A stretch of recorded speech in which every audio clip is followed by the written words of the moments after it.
And now for something completely different. Hi, my name is Annie Grossman, and I'm a dog trainer. This podcast is brought to you by School for the Dogs, a Manhattan-based facility I own and operate along with some of the city's finest dog trainers. During this podcast, we'll be answering your questions, geeking out on animal behavior, discussing pet trends, and interviewing industry experts. Welcome to School for the Dogs podcast. Hello, human listeners and dog friends. So I want you to take a moment to imagine a scenario where you are a foreign exchange student and you just arrived in this new country where you don't speak the language. And you've been placed with a family, and they're pretty nice to you. You generally like them. You don't understand what's going on a lot of the time, but they're pretty kind to you, and they tend to help you figure out what's what, where to be, what to do. And over time, you pick up little things here and there, and you get really good at just sort of reading situations in order to figure out what's happening.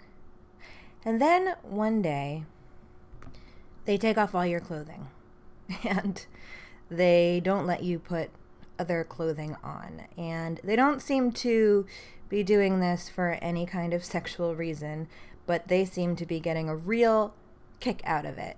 And they begin taking your photo. They take you on a long walk throughout the city.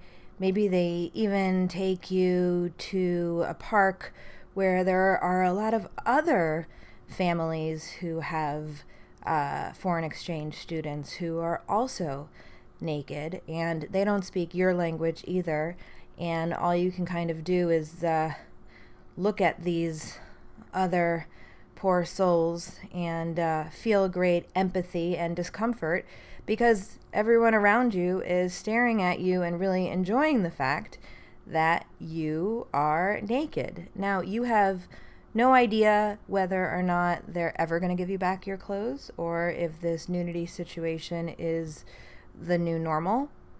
You aren't clear why all of these other foreign exchange students also don't have any clothes. It's not clear to you why your family seems to be enjoying you being naked so much, and you're doing everything you can to show that you're uncomfortable. You're crossing your legs, you're crossing your arms, you are trying to hide your private parts, and kind of making faces of discomfort, but no one seems to notice. They just keep snapping pictures and showing you off to their friends. I think that this must be kind of what it's like for a lot of dogs on Halloween, because I think we take our clothedness for granted just as they take their nudity for granted. And for many dogs, having to wear clothing is probably as jarring as being forced to be naked if you're a human. Now, of course, we all know some dogs who are just totally game for whatever, who you could flop around in any position and they're happy to be there, who you can dress up all day long and sit down and pretend you're having a tea party with them and your kids, and they're just happy to be there wearing whatever goofy hat or wig or shoes you happen to put on them. Just like there are people like that, right? Where everything slides off their back. They totally don't mind how you mess with them or how the world screws with them. They're just happy to be there and game for whatever. But then there are certainly dogs on the spectrum of emotions and behavior. There are certainly dogs who are super, super stressed out by having to wear anything unusual. And if there's one day where dogs are asked to wear something unusual, it's generally Halloween. Now, if you dress up your dog, if you're dressing up your dog this year, if you have dressed up your dog in the past, I don't want you to feel like, oh, Annie's here telling me I'm a bad dog owner, because I have certainly put my dog Amos in many a silly costume. I just think it's a good opportunity, first of all, to think about how we can acclimate a dog to anything, or many things at least, including a costume. How we might be able to use this moment where we put dogs in costume to like sharpen our ability to notice when they are uncomfortable. And, because you might be bringing your dog to a parade or a party, it might not be your dog who is uncomfortable, but you might build your ability to notice what we call stress signals or displacement behaviors in other dogs, which can only help you be a better dog owner.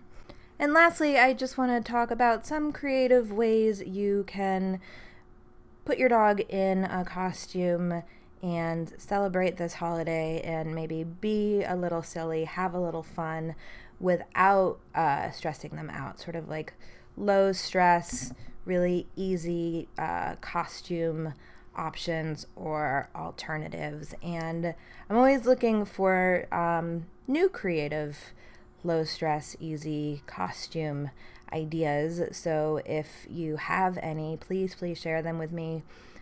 You can post them in our Facebook group, facebook.com/group/school for the dogs, or tag us on Instagram or DM me on Instagram at School for the Dogs. And actually, I was going to talk about low stress, easy costumes at the end of this episode, but gosh darn it, it's my podcast and I can do whatever I want.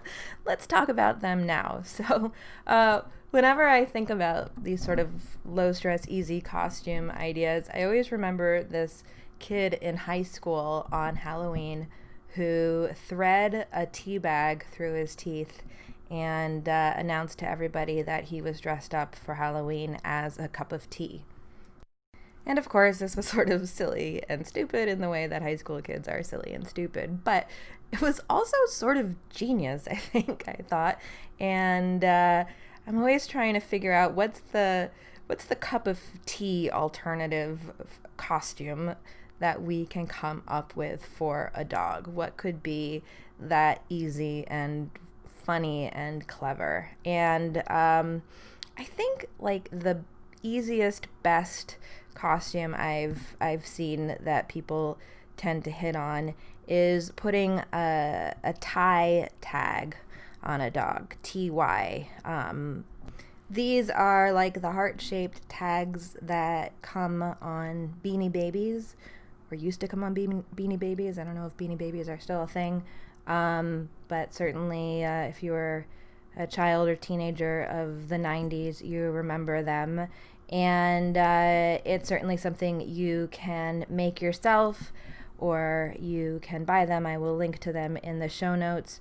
But they're just, putting a tag on your dog to make your dog look like a stuffed animal. I'll also link to instructions online of how you could make your own if you're in a pinch and don't have time to buy one. But super sweet, super simple, attaches to your dog's neck. Of course, your dog is probably already used to wearing things on his or her neck, such as tags, so not a big deal. I also really like a couple of costumes that I've seen that you can get them on Amazon, that are kind of like harnesses, but they have like a stuffed animal person attached to the top of the harness.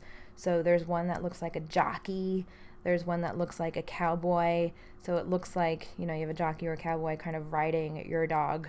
And because it just straps on like a simple harness, and I don't think the stuffed animal that's atop the dog has much weight, it's I think generally not going to impede your dog's movement, and most dogs can wear these without a lot of anxiety, I would say. I have one of these for my dog Amos, and I'll put a photo of him too in the show notes wearing it. There are lots of adorable bandanas also that you can get for dogs, and there are bandanas that look like little capes if you want to dress your dog as a superhero. Etsy is full of holiday-themed bandanas, which are really cute.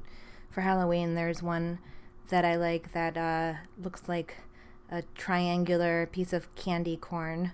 And, one thing that I think is kind of a cool idea is actually painting on your dog. A few years ago, we did this with some of our dog students at School for the Dogs. We got a bunch of what's called pet paint, and we hired some artists to spray paint the dogs with this dog-safe, pet-safe paint that's kind of chalky. It comes out pretty easily. You can just brush it out, or just like with a bath, it'll come out. It's not permanent in any way. They also make stencils so that you can stencil things on with these pet-safe spray paints. And there are blow markers that a lot of groomers use that you can also use to put little stencils onto your dogs. They also make dog-safe nail polish, which you could do something with if you want to paint their claws. My only problem with the pet-safe paint, which is called pet paint, was when it comes out of the can, it makes a really loud shh kind of noise, which scared some of the dogs we were working with. So I think there's money to be made out there if somebody could make a pet-safe paint that could actually be painted on rather than sprayed on. But when you think about it, I think, painting your dog can actually be a lot less stressful for your dog because they're not actually having to wear something. They don't necessarily feel the paint. And, of course, there is a whole world of what's called creative grooming, where people go to extremes to sculpt their dogs, mostly like poodle breed kind of dogs, using shears and buzzers and clippers and all kinds of dye to sort of create these sculptures out of their dogs, which is sort of a different thing. But I'm all for it because I think it doesn't harm the dogs. The dogs are getting a lot of attention both during the time that they're being worked on and from other people afterwards. I think some dogs can or might really enjoy that kind of attention. Now, if you are going to train your dog to wear a costume, it's going to be all about helping them create good associations with wearing whatever it is you want your dog to wear, and to do it over time. I think one problem with Halloween is often the first time someone puts a costume on their dog, it's on Halloween or when they're going to whatever dog parade or dog party they're going to. And not only is your dog now dealing with the stress of wearing this strange getup, he or she is also dealing with having to be in crowds, having to be around people who are wearing weird things, having to be around other dogs who are wearing weird things. And because your dog doesn't have a lot of experience with the thing coming on and off, for all he knows, he is going to be dressed up like Princess Leia for eternity. So simply getting your dog used to having the thing come on and off is a good idea. But what you can start doing, ideally in the weeks before you plan to dress up your dog, is to put the costume on your dog and then feed him his meals. Put it on right before mealtime. And this is an easy way to help your dog create that association. Gosh, when I'm wearing this weird thing, I get my yummy dinner plus breakfast plus lunch or whatever.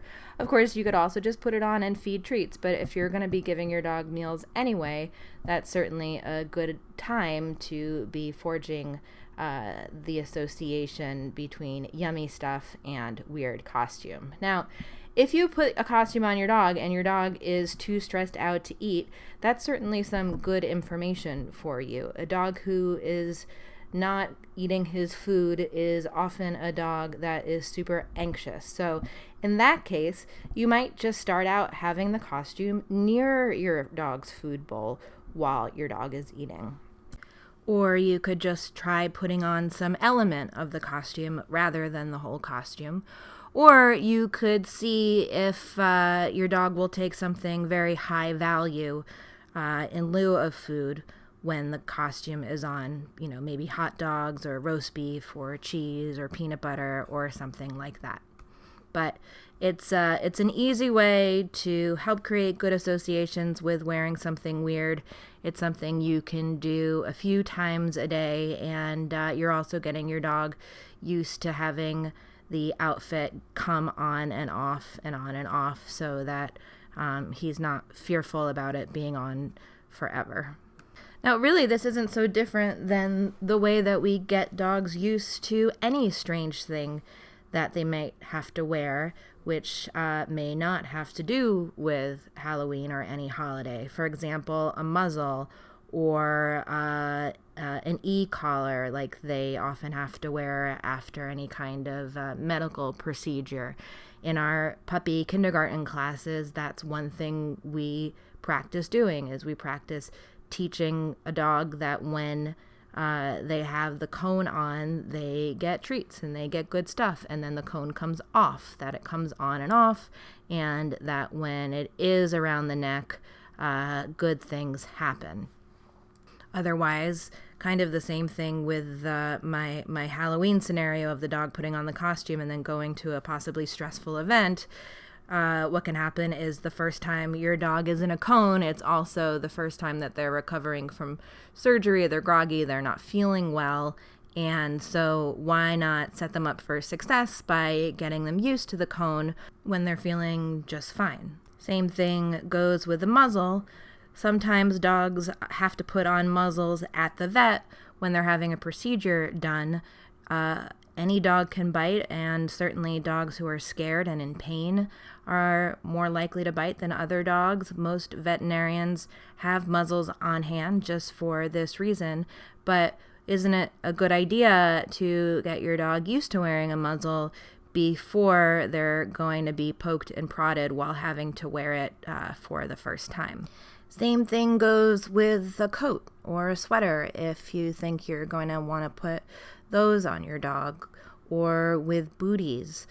A lot of times we don't think about getting a dog acclimated to wearing booties until it's really rainy or really snowy outside, which adds a whole other layer of stress possibly. So you can get your dog used to having things on his or her feet, or wearing a jacket when they're inside just eating their regular food on a normal day. Now, I'm kind of a fan, though, of combining training a dog to wear the weird things we sometimes need them to wear because of health or safety or weather with Halloween. One thing that you could do is train your dog to wear a cone, for instance, that is also a costume.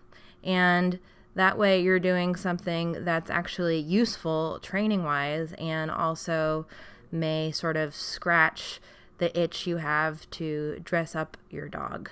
A few years ago at School for the Dogs, we did another event where we decorated cones in all sorts of funny ways. We made it so a cone kind of was decorated with cotton balls and a red triangle at the top, so it looked like the dog was Santa Claus. We had a cone that had a skewer in it with some foam olives, so it looked like the dog's head was like a martini glass. You can totally get creative in that way, and also at the same time be training your dog to feel okay about wearing an e-collar, or aka an Elizabethan collar or a cone. Ditto with muzzles. There are actually some crazy looking muzzles out there. There are ones that look like duckbills. There are ones that have scary teeth and stuff on them. And I've talked about this before, but I think it's never a bad idea for a dog to learn to wear a muzzle, even if you're pretty certain your dog's never gonna bite anyone. It still might just make other people feel comfortable to have your dog in a muzzle, because not everybody's comfortable around dogs. There could be a situation, like I was talking about at the vet, where your dog may need to wear a muzzle. So teaching your dog to wear a muzzle that is one of these, let's call them creative muzzles, again, it's kind of, two birds, one stone. Because like so many things, your dog doesn't know the difference between the things we want him to do because it's useful and the things we want him to do because it's silly and it pleases us. So your dog doesn't know that wearing a wig is just for fun, but wearing a muzzle is necessary. But you can use the same slow acclimation process, and you can make use of associations to train your dog to wear either one. And just a little plug for our Facebook group. Last week, Anna Marie, our trainer who's now living in California, did a little video about teaching dogs to wear muzzles. So definitely go check that out. And actually, a few years ago, I had a class where I challenged my students to teach their dog to wear something really, really crazy, to the point where it seemed like the dog would feel okay about it. And I took the challenge myself, and the crazy thing I taught my dog to wear was a sock on his head. Now, I made holes for his nose and mouth, I made holes for his eyes, I made holes for his ears, but it was basically a sock mask that I taught him to put on his face and to walk around with happy body language over time by putting it on, feeding him his meals, taking it off, putting it on, feeding him his meals, and then getting him used to doing normal things with it on. And, again, it wasn't something I was doing with great purpose. I was just trying to see if it would be possible to teach him to feel okay about this weird and sort of obtrusive kind of costume, and it totally was. And it actually looked pretty hilarious. He kind of looked like a panda bear or like Snoopy, because the sock was white and he's black, and he had these like two black holes for eyes and this black nose and his black ears, and he definitely got lots of attention on the street, which I actually think he enjoyed. So if you kind of want to weight the bat, that is something that you could try and do. I've heard of actors, for example, who, when they're preparing to go on an audition, will sit in some sort of really crazy position and recite their lines that way, in a really sort of uncomfortable body position. Because if you can learn to recite your lines and be relaxed in some strange physical state, you're going to feel a lot better when you're sitting normally. So I think sort of the same idea applies. If you can teach your dog to wear a sock on his head, you are making great strides to teaching your dog to dress up like a bumblebee or to wear a muzzle when necessary. Now, I know I've been talking a lot about how many dogs are uncomfortable in costumes, and you might say, well, how do you know, Annie? Are you having conversations with these dogs? Are you doing some kind of dog ESP? No, I am not doing either. I am really just guessing, as so much of interpreting dog behavior really is about guessing, but it's informed guessing based on the fact that I'm pretty familiar with certain pieces of dog body language that I think every dog owner can learn to read. There are certain things dogs tend to do when they are uncomfortable, and like I mentioned earlier in the episode, we often call these displacement behaviors or stress signals. And I just wanted to point out a few of them because if you are going to put your dog in a costume, it's a good thing to keep an eye on whether or not they're showing these kinds of stress signals. And if you see other dogs in costumes, it's good practice to start reading these kinds of signals in other dogs. So a really big one, a common one that I think every single dog does, probably at some point every day, is a lip lick, or also sometimes kind of looks like a tongue flick. Basically, unless your dog has just swallowed something, in which case they're very likely to lick their lips, or if your dog has like a mouthful of peanut butter, your dog is likely to lick his lips. But otherwise, if you see your dog's tongue coming out of his mouth and it's not obviously happy tongue, right? Not an obviously sort of loose, panting tongue.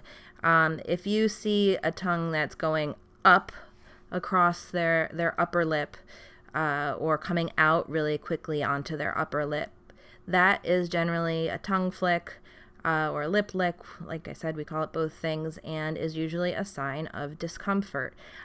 We think it has something to do maybe with how they relate to their mother. It might be a way that they're communicating to each other that they mean no harm. It could be some sort of self-soothing behavior. There are lots of things that humans do, that we do with our mouths when we're stressed out, that probably we do because in some way it makes us feel better. So the lip lick is certainly something to keep an eye out for. And like I said, most dogs do it really frequently. If they hear a funny noise, or if they spot an unfamiliar object, or they're feeling weird about another dog who's passing by.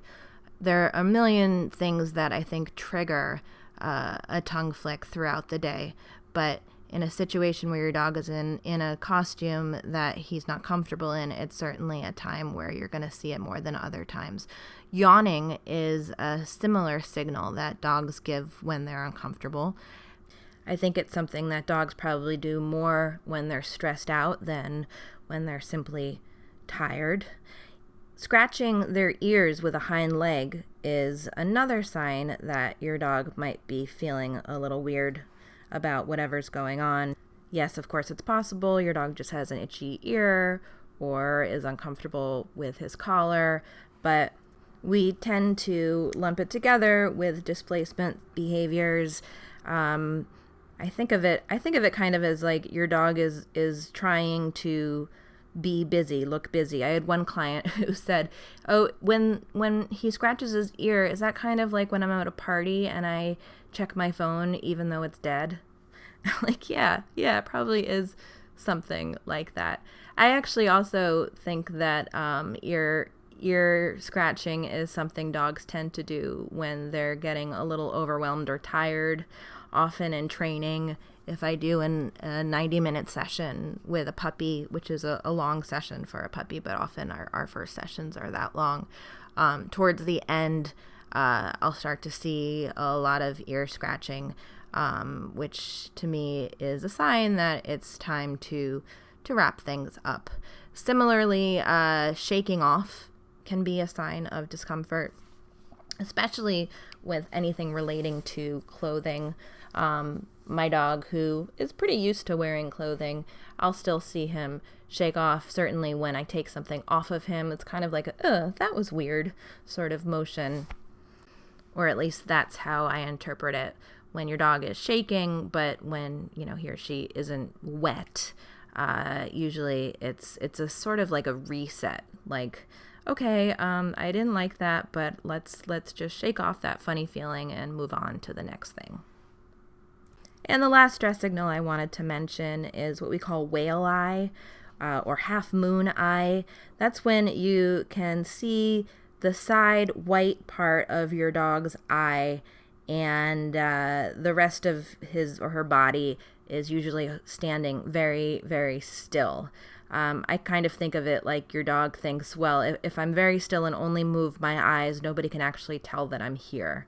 A fearful dog is often a very still dog who is only moving his eyes in that way.